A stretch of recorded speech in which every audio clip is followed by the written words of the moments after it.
Não, não necessariamente, tá? Tem exames que são comuns a todas as gestantes, mas tem exames que quem vai fazer é a gestante de alto risco e que a de baixo risco não vai fazer, tá certo?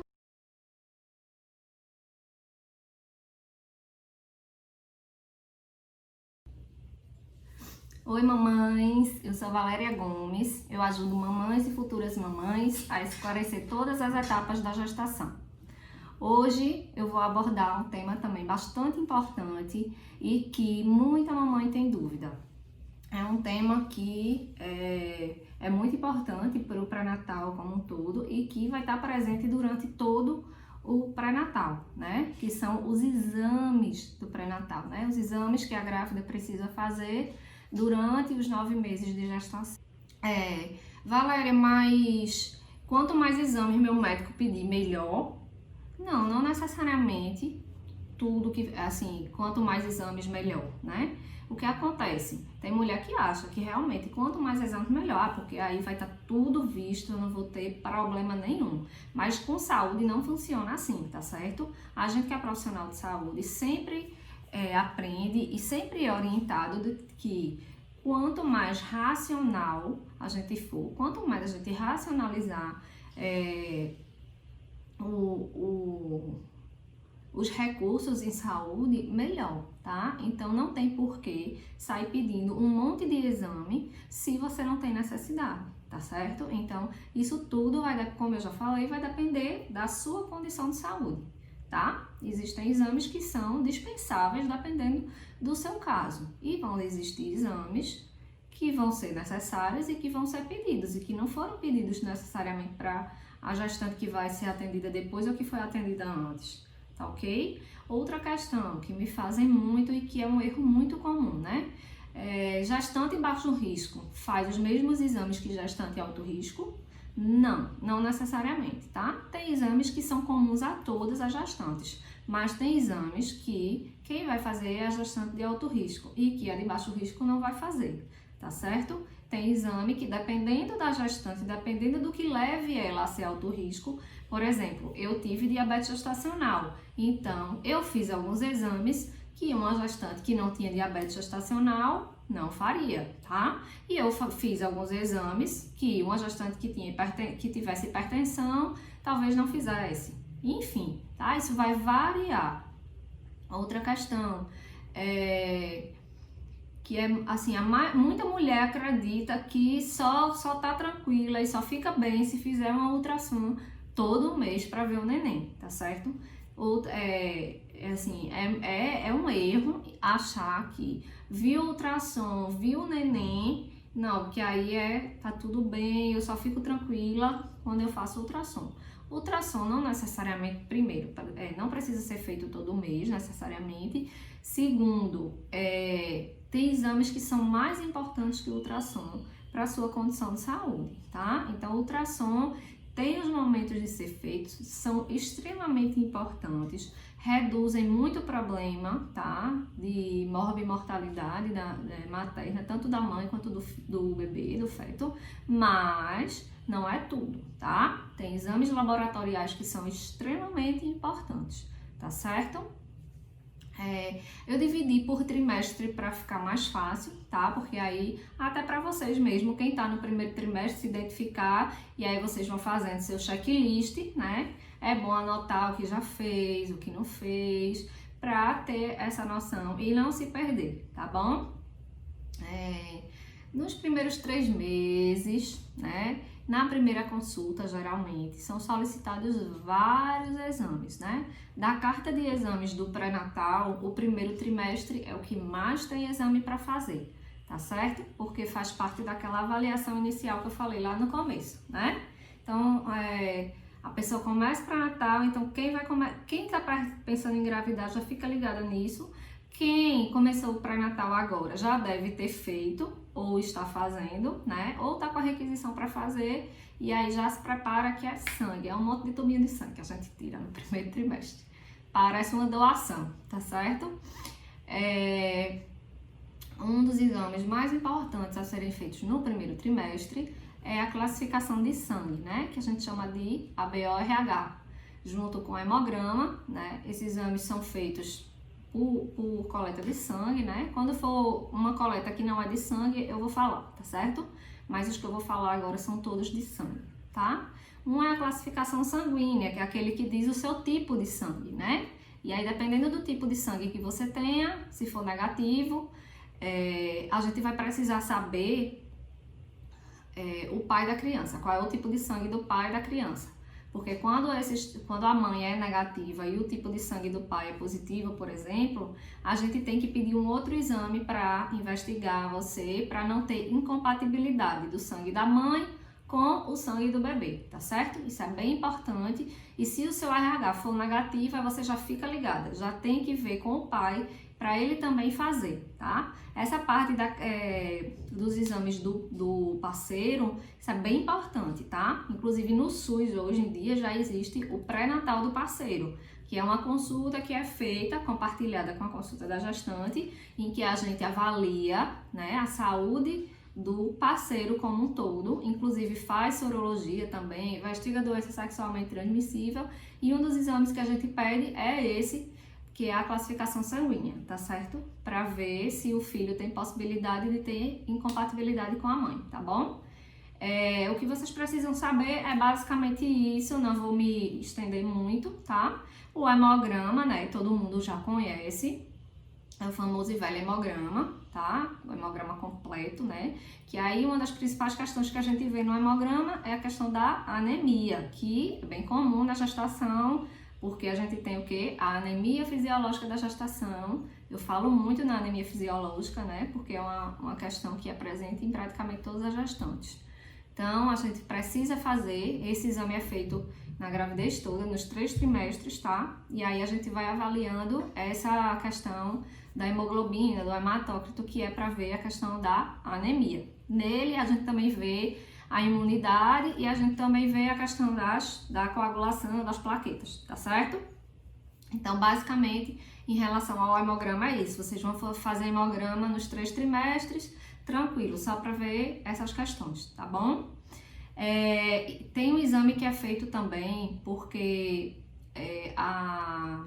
a doença falciforme, anemia falciforme, não sei se vocês já ouviram falar, mas é uma doença que ela é genética, que ela altera o sangue também. Ela é bem comum no Brasil, principalmente nas pessoas de raça negra. Então, tem alguns profissionais que solicitam, tá? A eletroforese de hemoglobina. Esse examezinho é só para rastrear esse tipo de doença, tá certo? No SUS é feito de rotina também, tá? Em todas as gestantes. Vamos lá. Glicemia de jejum, né? O que é glicemia de jejum? É aquele velho exame que vê a concentração de açúcar no nosso sangue, né? Todos os carboidratos que a gente come, aquela bolachinha, água e sal, aquele pão, aquele refrigerante, que eu proíbo, né? Eu já disse, tomar refrigerante uma vez perdida é uma coisa, mas ter refrigerante em casa para estar tomando todo dia, tá se enchendo de bolo, de biscoito, de doce, vocês já sabem o que isso causa, né? A glicemia vai lá para cima, o açúcar no sangue aumenta e pode dar o quê? Diabetes gestacional, tá? Então, nada de exagerar em carboidrato, exagerar em açúcar, tá? E outra coisa, macarrão é carboidrato, pão é carboidrato, não é só o bolo, o doce, o chocolate, não. Tem que pensar no todo, tá? Então, o sumário de urina ou a glicemia de jejum é o primeiro exame que é pedido em relação à questão do metabolismo dos carboidratos, tá certo? É uma forma mais rápida da gente ter uma noção da sua glicemia e de ver qual é o seu risco, se você já tem um risco aumentado para o diabetes gestacional ou se você já tinha um risco aumentado para diabetes antes de engravidar, tá certo? A depender do valor dessa primeira glicemia, aí a gente já dá uma desconfiada, tá? E no segundo trimestre vocês vão fazer outro exame que eu vou falar mais na frente. Sumário de urina e urocultura, que é isso, né? De urina, vocês já sabem que é xixi, né? O que é que a gente vai avaliar? A danada da infecção urinária, que é danado para pegar gestante. Quem aí já teve menino, já é mãe de segunda viagem e não teve infecção urinária na gestação? Muita gente tem infecção urinária na gestação E essa condição é muito perigosa para a gravidez, porque a grávida ela pode fazer infecção urinária sem sintoma, minha gente. Pode não estar sentindo nada, às vezes nada, e tá com infecção urinária ali silenciosa. E às vezes quando a gente vê, se demora muito a fazer os exames, o que acontece? A infecção ela vai subindo. Infecção urinária geralmente ela começa baixa, né, como uma cistite, e aí ela pode subir e pode chegar lá no rim, tá? E fazer uma outra infecção que a gente chama de pielonefrite. Então, como grávida pode fazer infecção urinária sem sentir nada, sem sintoma, o que é que a gente faz? A gente solicita o sumário de urina para dizer basicamente se você tem ou se você não tem infecção urinária, mas a gente também pede a cultura de urina, que é a chamada urocultura.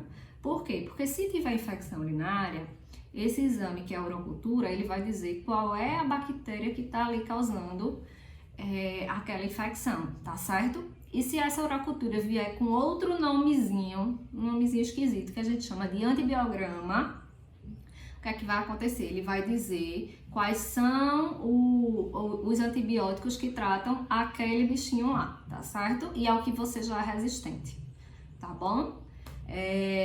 Em relação à infecção urinária é isso, tá? E fiquem sempre atentas, muito atentas em relação à infecção urinária durante os 9 meses, tá? Sempre fiquem atentas. Por quê? Porque o xixi, ele aumenta muito de frequência, né? Você passa a ir muito ao banheiro, tanto nas primeiras semanas como nas últimas semanas, né? A gente vive no banheiro, meu Deus do céu. É um tal de um levantado de noite que a pessoa não consegue nem dormir direto no banheiro. Mas é isso mesmo. Agora, isso não quer dizer que você tem infecção urinária, tá? O que é que me acende o alerta, né, para infecção urinária? Esse ir ao banheiro frequente, com muita vontade de fazer xixi, e aí quando eu chego lá, sinto aquele ardor, aquela dor. É uma vontade de fazer e ao mesmo tempo ardendo e doendo, e aí só pinga. Sai uma gotinha, sai um jato de nada, ardendo, doendo e não sai xixi, sai muito pouco. Às vezes pode sair até sangue, tá? Pode até melar o papel higiênico de sangue. Isso é muito importante de vocês saberem. Por quê? Porque isso causa parto prematuro, contração uterina, tá certo? E uma série de problemas que podem complicar a gravidez, tá bom? Então não esqueçam dessa parte do xixi. Outros exames que são muito importantes, principalmente no primeiro trimestre, são o que a gente chama de sorologia, tá? Tá bem alta agora com o Covid, né? Que todo mundo que já teve tá fazendo sorologia para saber se tem imunidade e também para saber ela pega a doença também. Quando você tá com a doença, a sorologia também dá a doença, tá certo? Mas o que é importante durante o pré-natal também é saber da imunidade em relação a algumas doenças, tá? As principais eu vou falar aqui e outras eu vou só citar rapidinho, tá bom? Um dos principais exames que a gente tem que fazer em relação à sorologia é a sorologia para sífilis, tá certo? Então, a sífilis é uma doença que é sexualmente transmissível, ela traz um percentual de problemas ao feto altíssimo, tá? Entre 70% e 100% de comprometimento do bebê. Ela causa malformação, ela causa microcefalia, hidrocefalia, vários problemas ao bebê. Parto prematuro, enfim, muito problema. Então, essa doença, ela tem que ser investigada o mais precoce possível. Por quê? Porque ela tem tratamento, tá? Então, quanto mais cedo a gente descobre, mais cedo a gente trata, pra gente tentar proteger ao máximo esse bebezinho que tá aí dentro, tá certo? Então, é feita tanto por coleta de sangue, como pode ser feito teste rápido. No SUS, a gente já faz teste rápido. Quando a gestante vem fazer a primeira consulta, a gente já faz 4 testes rápidos. A gente já faz para sífilis, HIV, hepatite B e hepatite C. Então, na primeira consulta, a gente já tem esses resultados. Por quê? Deu positivo, a gente trata tudo que tem que tratar. E se der positivo para alguma doença que não tem um tratamento imediato, a gente encaminha para o alto risco, tá certo? Então, a de rubéola também é importante, né? Porque se você não tiver imunidade para rubéola, quando tiver o neném, a primeira coisa que você tem que fazer é essa vacina, tá? É a vacina para lhe proteger da rubéola, porque quando a gente está em idade reprodutiva, que a gente chama, quando a gente tem ainda fertilidade, né? A gente tem uma capacidade de gerar, de gestar. Essa vacina é extremamente importante, porque a rubéola também ela causa muito problema pro feto, tá bom? As outras doenças são HIV e as hepatites, né? Hepatite B e hepatite C. Então, todas essas sorologias, elas veem a mesma coisa. Elas nos dizem se você tem a doença e se você tem a imunidade, tá certo? O HIV não tem imunidade, é basicamente para dizer se você é positivo ou negativo, né? A hepatite tem um exame de hepatite B que é específico para saber também se você tem imunidade. E a hepatite B tem uma particularidade aí. Ah, Valéria, eu já tomei as 3 vacinas, tá aqui, ó, anotado no meu cartão.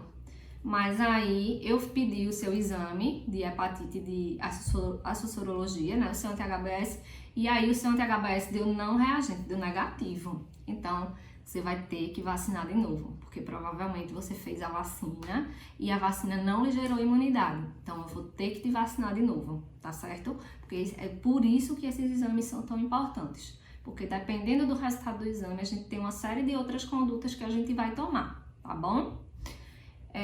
Depois da epidemia que a gente teve de Zika vírus, né? Muitos médicos passaram a pedir a sorologia para Zika vírus, para dengue, para chikungunya, que são as nossas famosas arboviroses, né? As doenças causadas pelo Aedes, tá? Então, tem muito médico hoje em dia que inclui essas sorologias no pré-natal. E agora, com toda certeza, está sendo incluída a sorologia para Covid-19, né? Porque tem muita gestante que já começa pré-natal já tendo adoecido e tem gestante que tem sintoma durante a gestação e tem a doença durante a gestação, né? E aí é importante ser solicitada essa sorologia para saber se você desenvolveu imunidade ou não e para saber se você ainda está com a doença ativa, né? Teoricamente, quando você está com a doença ativa e acusa no exame, teoricamente você ainda está transmitindo, então precisa continuar isolamento, tá? Em relação às sorologias, é basicamente isso. Também tem citomegalovírus, tem HTLV, tem outras sorologias específicas para outras doenças que realmente esses são obrigatórios, têm que ser feitos de todo jeito, tá bom? Não tem muito para onde correr, porque isso vai dizer para o profissional seus fatores de risco para adquirir algumas doenças, tá certo? A toxoplasmose também é bem importante, né? Porque é uma doença também que causa bastante prejuízo e quando a gente não tem imunidade para toxoplasmose, a gente tem que redobrar muitos cuidados, tá? Muita gente acha, Valéria, mas toxoplasmose, eu não tenho nem gato em casa, a pessoa só pega toxoplasmose pelo gato.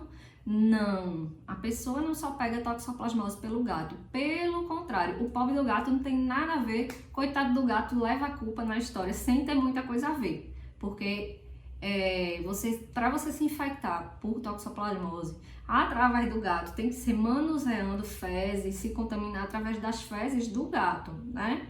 Então, assim, quando você tá gestante, que você tem gato em casa, realmente, aí você vai pedir para outra pessoa cuidar da caixinha de areia do gato, vai evitar tá fazendo aquela higienização das fezes.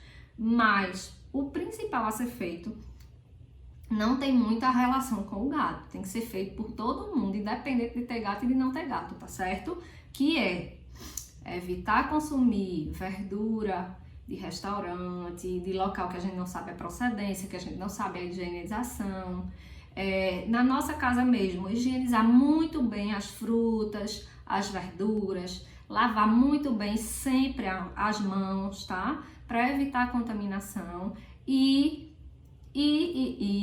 evitar comer carne mal passada. Tem gente que come o boi vivo, né? Se deixar, passou ali, selou. Meu marido mesmo adora a tal da carne crua. Eu não sou fã, confesso, tá?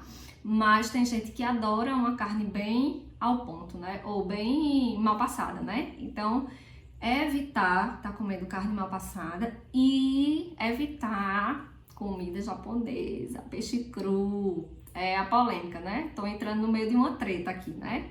Porque tem profissional que libera, tem profissional que não libera, e tem profissional que libera dependendo da sorologia. A maioria libera dependendo dessa sorologia, exatamente desse exame de toxoplasmose, né? Porque se você já tem uma imunidade, ou seja, já tive contato, não necessariamente você teve a doença, mas você teve contato com o agente, tá? Então, se você já tem imunidade, tem médico que libera para comer um sushi uma vez ou outra, tá? Eu mesmo vou ficar me olhando super atravessado, porque eu grávida com o buchão quase batendo na boca e aproveitando meu sushi. Eu não vou mentir não, eu comi, mas eu tinha sorologia, né? Eu tinha imunidade para toxoplasmose e por isso eu comi. Mas quem não tem imunidade, tanto tem que ficar repetindo esse exame durante os 3 trimestres, como tem que realmente redobrar todos os cuidados, tá bom?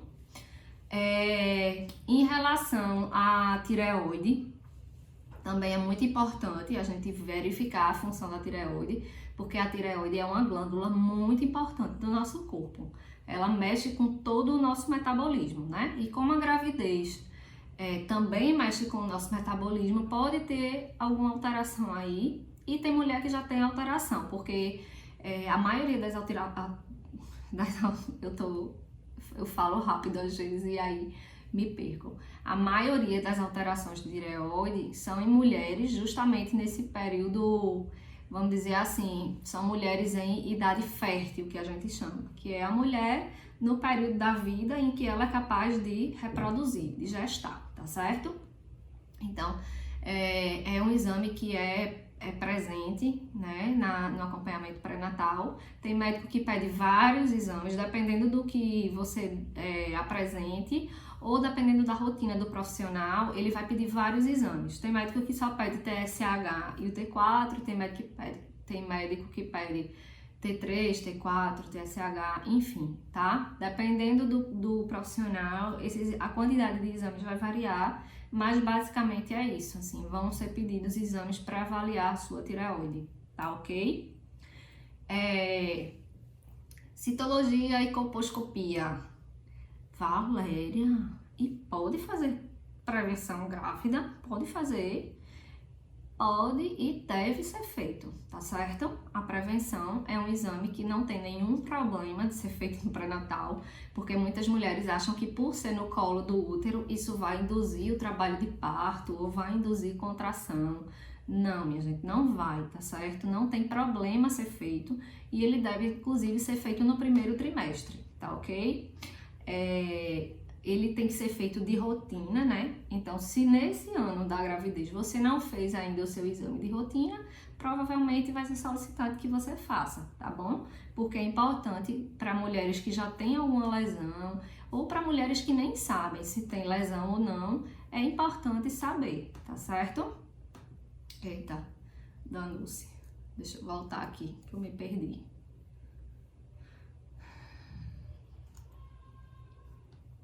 Aqui, deixa eu voltar aqui. Voltei. Bora lá. E aí agora a gente vai falar de um assunto que eu acho que é o mais esperado para vocês que estão vendo essa questão de exame, né? Que são as ultrassons do pré-natal, tá? Eu vou falar das ultrassons do primeiro trimestre e aí depois a gente passa para os exames do segundo trimestre, tá bom? No primeiro trimestre pode ser feita uma ultra ou 2 ultras, tá? Então vai depender muito, basicamente, do tempo em que você descobre a gravidez, tá certo? Se você descobre ali com 5, 6 semanas, já é ideal que você faça, porque essa ultrassom com 5, 6 semanas é a melhor ultrassom que a gente tem para definir a tua idade da gravidez, tá? É o que a gente chama de idade gestacional, e para definir também a data provável do parto, tá? Que é a data em que você completará 40 semanas. Então, essa primeira ultrassom, teoricamente, é a que vai valer nessa contagem da gravidez, até o final, tá certo? Nas outras ultrassons, a gente compara com a idade gestacional da primeira ultrassom, mas essa primeira do comecinho é a melhor que tem pra gente definir a idade gestacional e a data provável do parto, que é a data das 40 semanas, tá certo? Se você já descobriu a gravidez um pouquinho mais pra frente, aí você vai fazer a primeira ultrassonografia morfológica, tá certo? Essa ultrassom ela pode ser ou não com Doppler, tá? Muitos profissionais gostam que seja feito com Doppler, tá? Ela é feita da 11ª, de preferência da 11ª à 14ª, de preferência na 12ª. Essa é a famosa ultrassom da translucência nucal, né? Já ouviram falar da translucência nucal? Porque mede a nuca. É a ultrassom que eu acho que a gente tem mais medo, porque é a ultrassom que detecta, né, o risco para algumas síndromes, tá? Principalmente a síndrome de Down, tá? Que é a mais temida. Eu acho que todo mundo que é mãe, não tem ninguém que quando engravide não já comece a pensar essas coisas, pensar besteira, né? E aí quando a gente vai fazer essa ultrassom, eu não vou mentir não, vou contar aqui uma coisa pra vocês, a louca do pão aqui. Eu acho, porque assim, eu tentei tanto tempo, eu passei 2 anos, né? Eu acho que muita gente já sabe, eu passei 2 anos tentando engravidar, investiguei infertilidade, passei por inúmeros exames, fiz cirurgia, quase comecei um processo de FIV, né? Fertilização in vitro. Então assim, quando eu engravidei, já engravidei com um fator de risco grande, que era a trombofilia. E aí, quando eu engravidei, eu era noiada, muito perturbada e com muito medo de tudo. Então, quando chegou essa época dessa primeira ultrassom, eu fiz essa ultrassom 3 vezes, minha gente.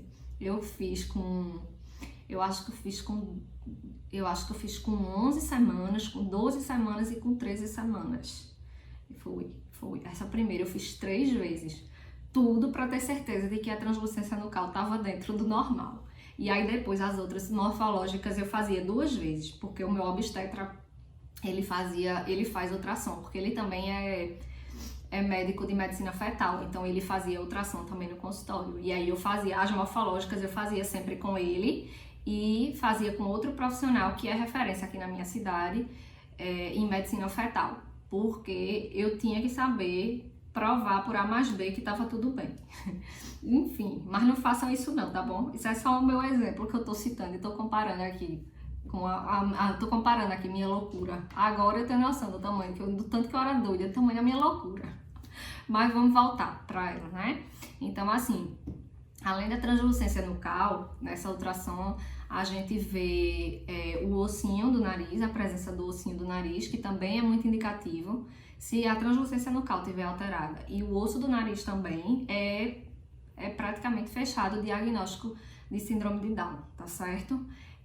A gente vê esses 2 parâmetros principalmente e vê a presença do ducto venoso também, que é o ducto que leva sangue pro neném, tá bom?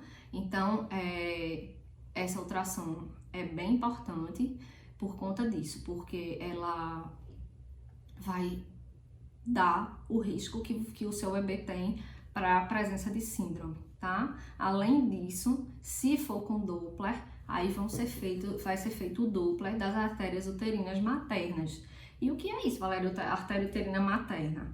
É nada mais, nada menos do que a investigação para o risco aumentado de pré-eclâmpsia, tá? É uma investigação precoce para o risco aumentado de alteração de pressão, tá? De pré-eclâmpsia.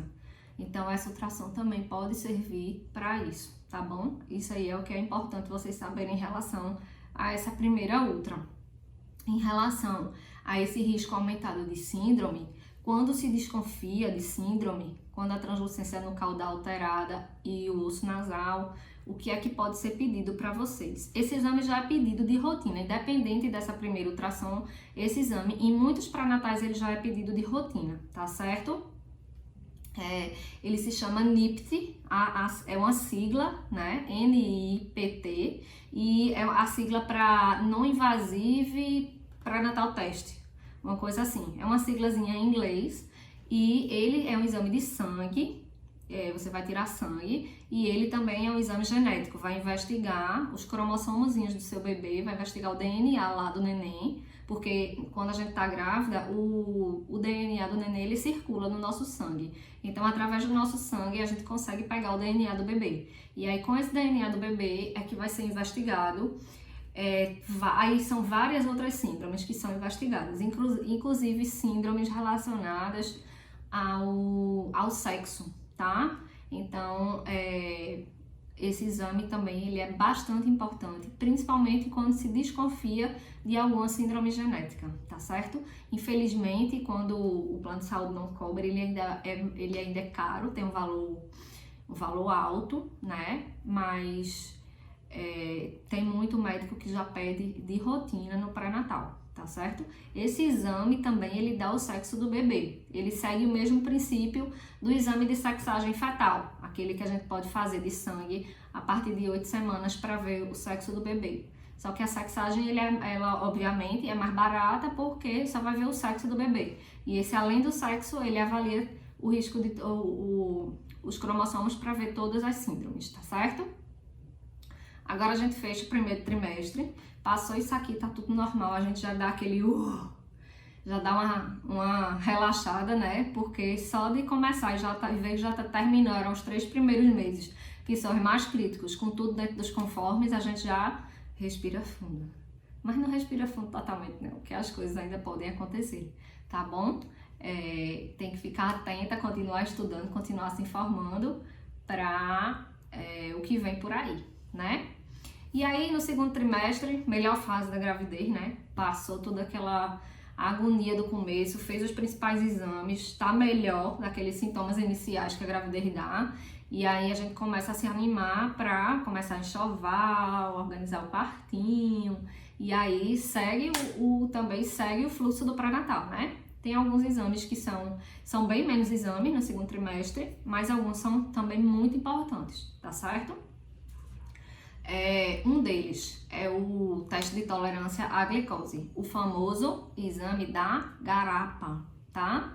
Ele é o principal exame hoje para diagnosticar ou fechar diagnóstico de diabetes gestacional, tá? Ele é feito entre 24 e 28 semanas de preferência e se você tiver 2 valores alterados do exame, se der 2 valores acima do padrão normal, é feito o diagnóstico, né, de diabetes gestacional. Ou então, se você, como eu não fui diagnosticada assim, né, eu fiz o teste de glicose, a tolerância à glicose, e um dos meus valores dava alterado. E aí ele pediu para eu repetir, mandou eu repetir, porque esse exame ele é feito com 75 gramas de glicose num copo, aí o cara bota lá e o açúcar e dilui bem muito e manda você tomar, né? E aí do segundo que eu fui fazer, ele mandou eu fazer com 100 gramas de glicose. Quase que eu morro enjoada, quase que eu vomito, mas aí eu me concentrei ao máximo, eu fiquei pensando, meu Deus, se eu botar isso aqui pra fora, vão me fazer tomar de novo. Eu não posso fazer esse exame de novo, é muito chato. Aí eu me controlei, respirei fundo. Graças a Deus consegui. E aí deu alterado novamente, o mesmo valor deu alterado. E aí realmente eu fui diagnosticada com diabetes gestacional. Então, tanto pode ser 2 valores alterados no mesmo exame, ou se um valor alterar, aí a gente pede para você repetir, aí você repete. Se o mesmo valor alterar, também é dado o diagnóstico, tá bom? Em relação ao teste da garapa, era isso que eu queria que vocês soubessem. Em relação às sorologias, a gente repete, dor nas costas, a gente repete toxoplasmose e repete, que é aquele da carne crua, lembra? E repete o de sífilis para acompanhamento. Se o seu sangue é RH negativo, lembra que eu falei logo no começo da classificação sanguínea? Se é RH negativo e você tem que fazer o outro exame, o CUMBS, todo trimestre, a gente continua investigando, continua pedindo. E tem a ultrassom morfológica de segundo trimestre, é a ultrassom mais importante de todo o pré-natal, né? Apesar da primeira ser importante, essa é a mais importante de todas, porque essa é a que tem maior sensibilidade para detectar alterações no feto, malformações, tanto dos membros, mão, braço, perna, como dos órgãos, tá? Então, esse é o período mais propício para que, se o feto tem algum problema, que seja detectado, tá certo? Então, é muito importante. E nessa segunda morfológica, do segundo trimestre, é obrigatório, teoricamente, todos pedem com Doppler. Por quê? Porque o Doppler da artéria uterina também, nesse período, é o período ideal para se detectar o risco de pré-eclâmpsia, tá certo? E além desses 2 exames que já são feitos por via abdominal, né? Porque a barriga já tá grande, então já é feito tudo por via abdominal, por cima da barriga. Além dessa ultrassom abdominal, para ver malformação fetal e para ver as artérias uterinas para dar o risco de pré-eclâmpsia, a gente faz a endovaginal também. Vocês falarem, mas por que fazer endovaginal se o neném já tá grande, já viu tudo? Não, não viu tudo. Uma outra questão que a gente tem que avaliar nessa ultrassom de segundo trimestre é o tamanho do colo, tá? Por quê? Porque existe uma alteração que a mulher pode ter, né? Que é a insuficiência istmo-cervical. A gente pode ter o colo que a gente chama de colo curto. Já ouviram falar? Colo curto. Colo curto é assim, o seu colo não é muito longo e aí quando você engravida, que o bebezinho começa a pesar e começa a fazer pressão no colo, o colo ele não segura, ele abre. E aí o que acontece? Parto prematuro e aí você pode perder até o neném, porque dependendo da idade da gravidez que você perca, o neném não sobrevive, né? Então se for um parto prematuro extremo, é muito difícil, tá? Então, nesses casos, tem que ser feito o diagnóstico precoce, para que se tomem medidas para evitar que esse parto prematuro aconteça, tá bom? Que aí é feito um procedimento chamado cerclagem, ou pode botar uma coisa que a gente chama de pessário, enfim, tem que ser tomada a providência para evitar que você perca essa gestação, tá bom? Então, mas não se preocupem com isso, esse exame é só para você saber que vai fazer tanto na barriga como vai fazer endovaginal, tá? Outro exame que é muito pedido, principalmente quando a mãe tem risco de problema cardíaco, né? Problema no coração. Às vezes é uma doença que já vem de família, às vezes a mãe já teve um filho que teve problema cardíaco, às vezes a mãe tem uma história de estar usando alguma substância química que pode causar malformação no bebê, retinol, vitamina A, o famoso Rakutan, né? Que se usa no rosto. Ele é bem teratogênico, que a gente chama, pode causar muita malformação, inclusive malformação cardíaca no bebê. Então, nessas mães que têm esses fatores de riscos aumentados, é solicitado esse exame, tá certo? Ele pode ser feito até a partir de 18 semanas, mas geralmente é feito entre 26 e 28 semanas. O normal é esse, tá bom? E aí é feito só para ver o coraçãozinho do bebê, tá? É como se fosse um ecocardiograma do neném, tá? Ver o coraçãozinho lá, a formação dele, ver as câmaras todinhas bem bonitinhas, o sangue passando pelo coraçãozinho todinho para ver se tá todo bonitinho, se não tem nenhum problema, se não tem nenhum desvio, tá? E aí, no segundo trimestre é tranquilo. São só esses os exames, o mais importante de todos do segundo trimestre. Se eu tivesse que eleger aqui os mais importantes, eu elegeria a tolerância à glicose, né, que é o da garapa, as sorologias e essa ultrassom, que é a ultrassom morfológica de segundo trimestre, que realmente o ideal é que ela não deixe de ser feita, tá bom? Por fim, a gente vai para os exames do último trimestre, né? Já tá cansada, já tá terminando um monte de coisa para terminar de arrumar, um monte de coisa ainda para fazer e o pré-natal tem que continuar, tá certo? Não existe alta do pré-natal, só existe alta do pré-natal quando o bebê nasce.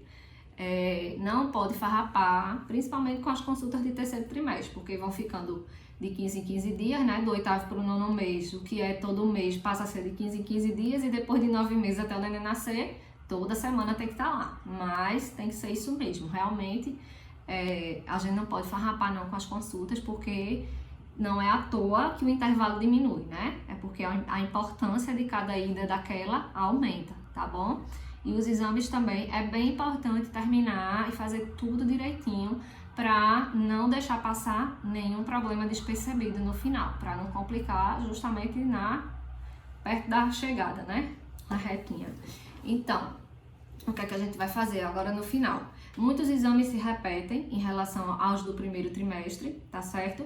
Que é hemograma, o de urina, né? Urina e urocultura se repete. As sorologias se repetem, algumas se repetem, tá? Vai se repetir HIV, vai se repetir sífilis, vai se repetir hepatite, tá certo? E vai se repetir HIV, tá? Lembrando que HIV e hepatite geralmente a maternidade também faz, tá? Eles fazem antes do parto, para garantir, porque assim, o HIV existe um período que você adquiriu o vírus, chama-se janela imunológica. Então, a pessoa adquire o vírus, mas não necessariamente o vírus vai ser detectado logo, né, de início. Então, o que acontece? Às vezes você passa meses com o vírus e ele não é detectável nos exames. Então, por isso que é importante fazer o rastreio dele, tanto no começo como no final. E mesmo assim, geralmente as maternidades ainda fazem antes do parto, tá bom?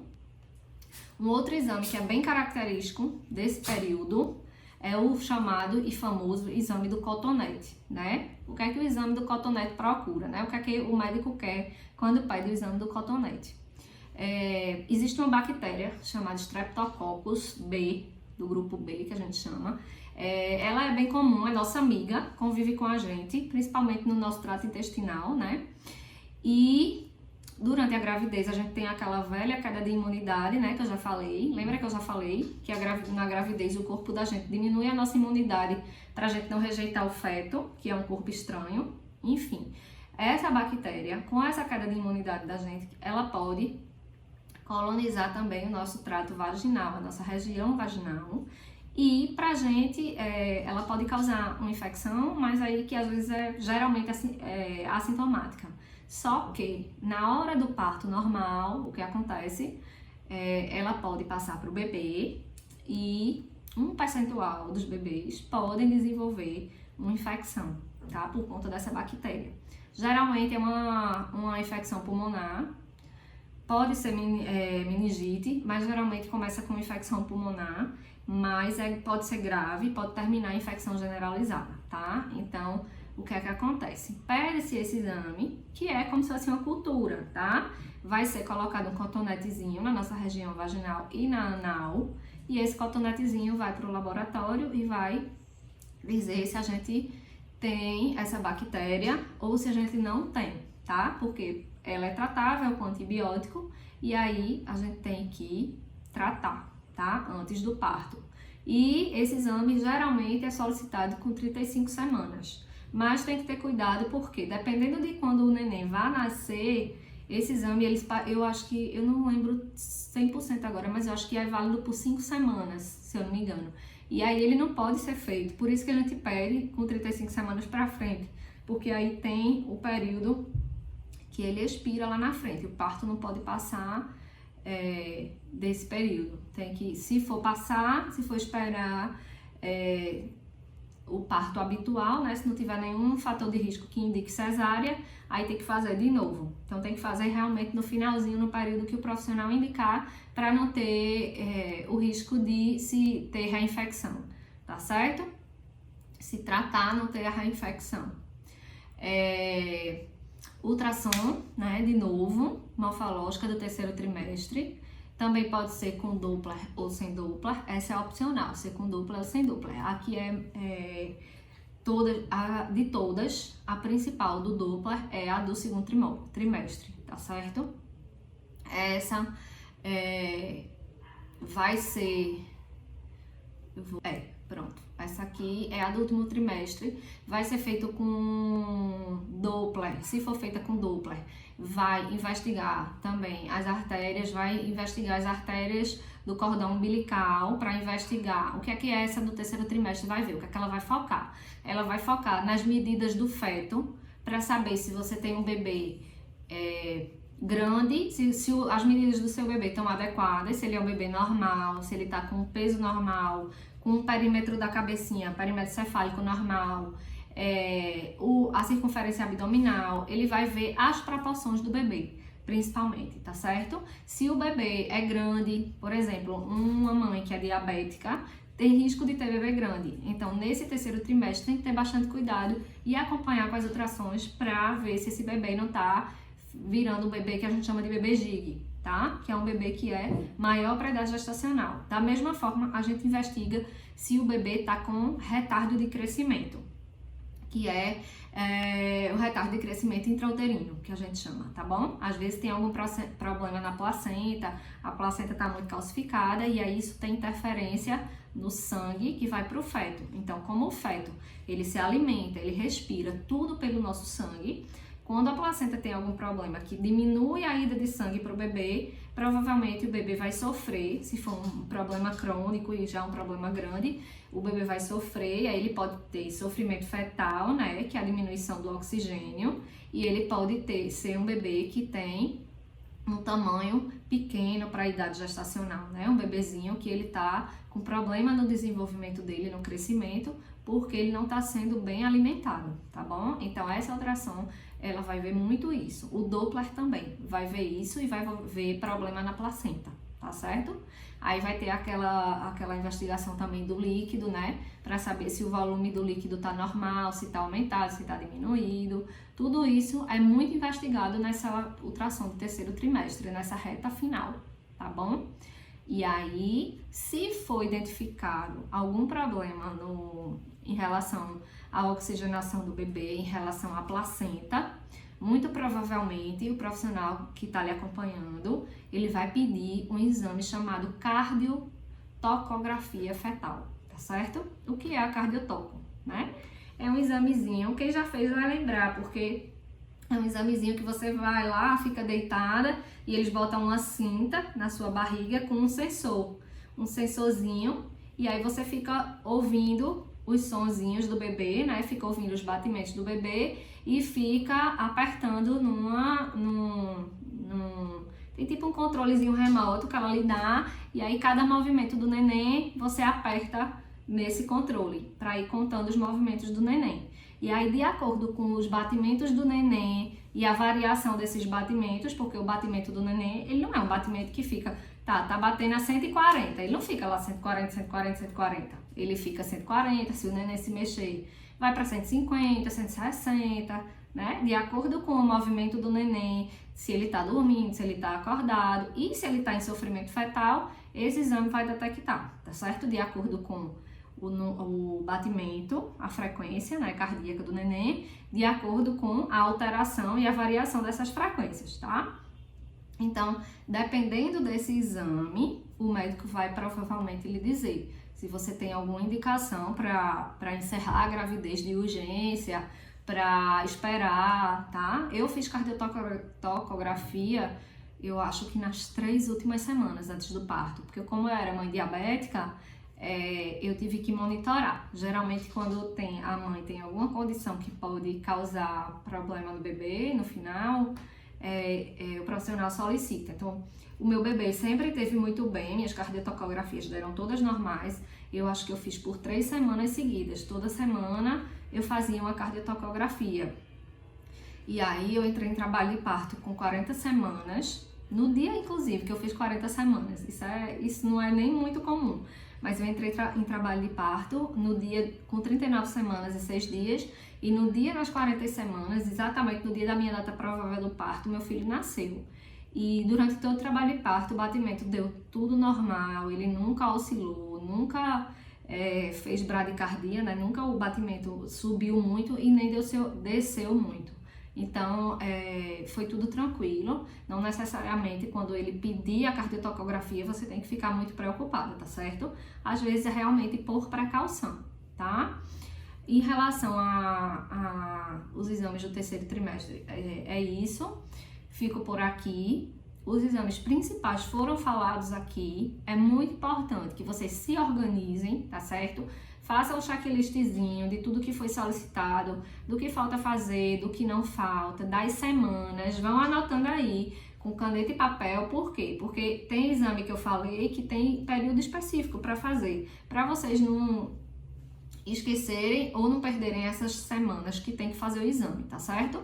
Tá? A ultrassom mesmo de segundo trimestre, aquela importante que eu falei, É importante que seja feita no período correto para que se pegue o melhor período de detecção de alguma alteração, tá bom? Para você não perder a sensibilidade do exame, tá ok? Anotem, façam um checklist, tudo direitinho.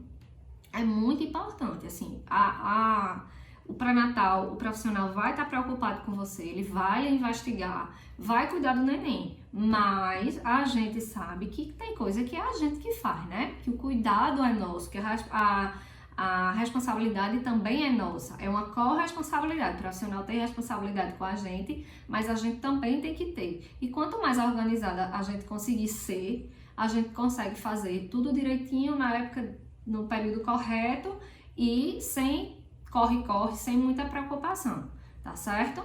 Outra questão é, chama o maridão já bota para fazer também, de repente pode falar até com o profissional que está fazendo seu pré-natal, ver quais são os exames que seu parceiro precisa fazer o exame de sangue dele, né, para saber a classificação sanguínea dele, principalmente se você for RH negativo.